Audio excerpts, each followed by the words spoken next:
variety field trip. I'm here at Grobe Farm with Brooke, and she's going to show us around. Brooke, thanks so much for having us. Yeah, of course. Welcome. We're glad to have you out. All right. Yeah, so we're going to take a look at our apple packing line. So we start off packing apples right here. This is our water dump. So instead of dumping apples straight onto the line, they'll bruise. We put them into this water dump. The bin goes way deep down into there, and the apples float on out. So today we're packing Honeycrisp apples. Go like this? Yeah. Yeah, and then we come back up on top here and take them away. So the apples come up this conveyor right here. And the smallest apples get sorted out right here. And then right here, our apples get washed off.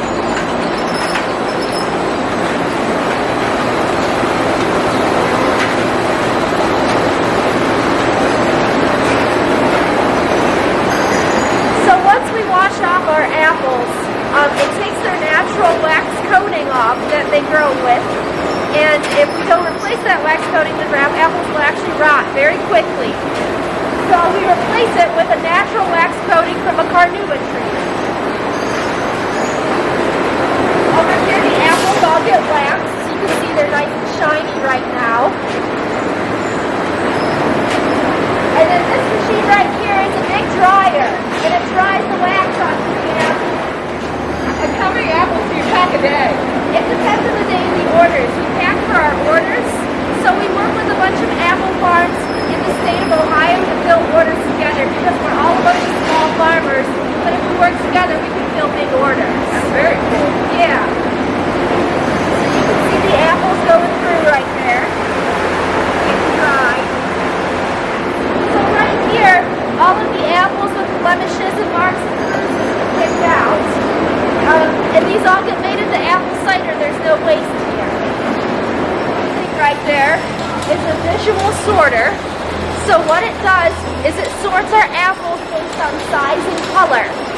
And then it puts it out onto these lines, on different lines based on size or color of the apple.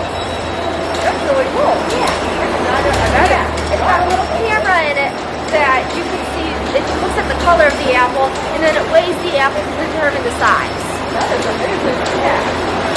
Come out on these lines right here. They either get put into bags or onto those blue trays. You'll often see blue trays like that in the grocery store. So right now they're going into bags, but it just depends on the day as to what we're putting them in.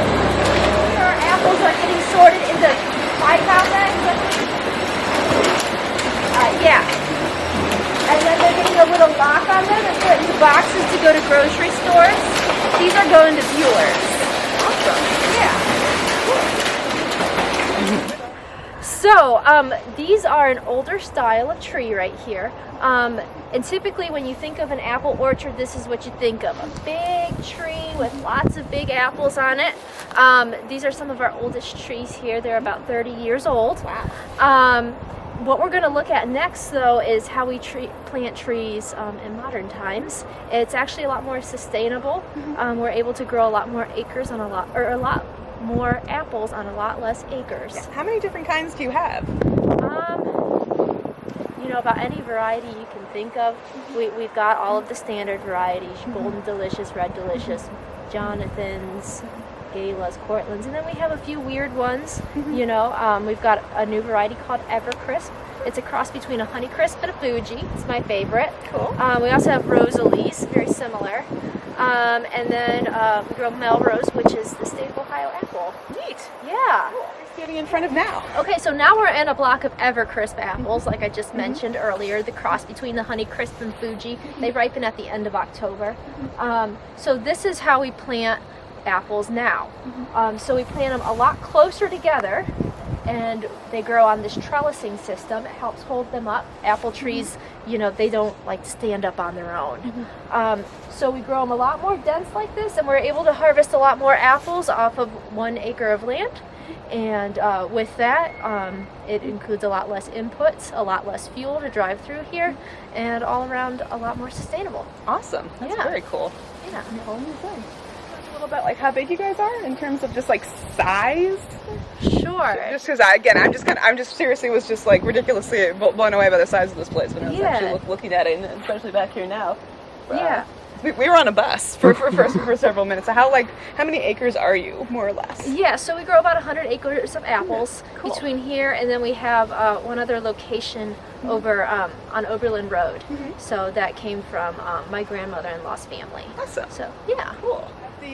Some would say the most important stage is actually getting the apples and picking them. Yeah. So right now these guys are harvesting red delicious apples. All of our apples are hand-picked. So it's quite the labor-intensive process. So what he's doing here is he's picking every apple on this tree and he's putting it into that picking bag. Cool. For the taller trees, they do have to use ladders to get to the top of the tree. So come watch over here. He's going to fill this bin up. Awesome. You want to zoom on in there. And the bottom of the bag releases out, and he's able to gently put the apples into the bin. Oh, cut down on bruising. Yep. And then he'll go pick more. How long does it take? It probably depends a lot on the tree. Yeah, it depends on the size of the tree as to how long it takes to pick. Because obviously with these older trees, it's going to take a lot longer. They're a lot bigger, and they have to reach way into the tree. Oh yeah. Whereas with the little guys, they can just pick it really quick. So yeah. So thank you again for showing us around the orchards. Can you give us the address just in case anybody in the Elyria somehow doesn't know where you are? Sure, yeah. We're located at 43875 Telegraph Road, that's State Route 113, just west of Elyria. And you guys will be selling apples and amazing cider, and what else are you guys selling this time of year? Yeah, so this time of year we have apple cider, pumpkins, winter squash, and a whole variety of fall decorations. We'll still have sweet corn for another week or two, and then we'll have apples until March. Awesome. I will be back for apples until then. Yeah.